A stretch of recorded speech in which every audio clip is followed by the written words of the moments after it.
Hi dear teachers! Welcome sa panibagong PowerPoint tutorial. Sa video ito ay tuturuan ko kayo kung paano lagyan ng design ng ating mga letters sa PowerPoint. Ito yung mga samples na nagawa ko. Makakatulong ito para mas maging kaaya-aya ang ating presentation. Makakatulong din ito upang makuha natin ang atensyon ng mga bata. At pwede rin natin gamitin ito para sa pagde-design ng ating mga instructional materials. Pero paalala lang, huwag sana natin itong abusuhin. Instead of makatulong, ay baka ma-distract ang mga students natin. Kailangan natin ang balance.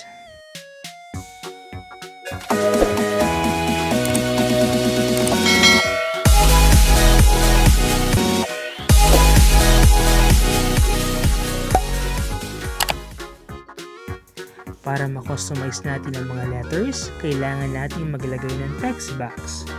Dito natin itatype yung text na gusto natin. Pumili ng font style na gusto mo. Pero mas maganda kung ang font na gagamitin mo ay malaki yung kanyang size or width para mas makita yung design na ilalagay mo. I-resize ito.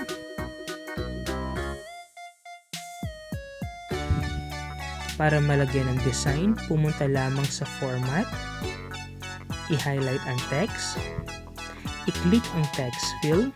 Ito yung ilalagay natin sa loob ng mismong text. Pwedeng piliin ang solid colors, gradient, or texture.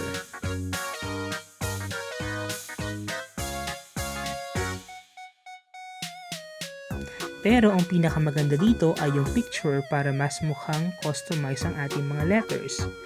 I-click lamang ito. Pwedeng kumuha ng pictures online or offline. Pero since may na-download na akong mga pictures, pipiliin ko ang offline.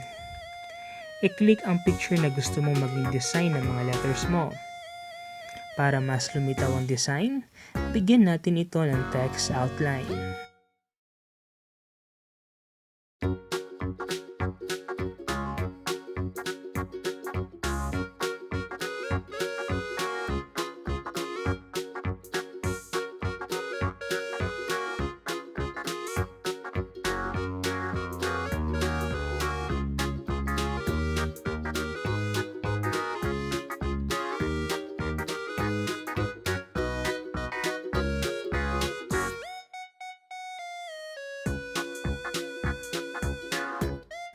And presto!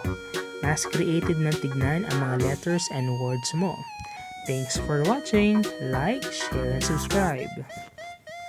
Thanks for watching! Like, share, and subscribe!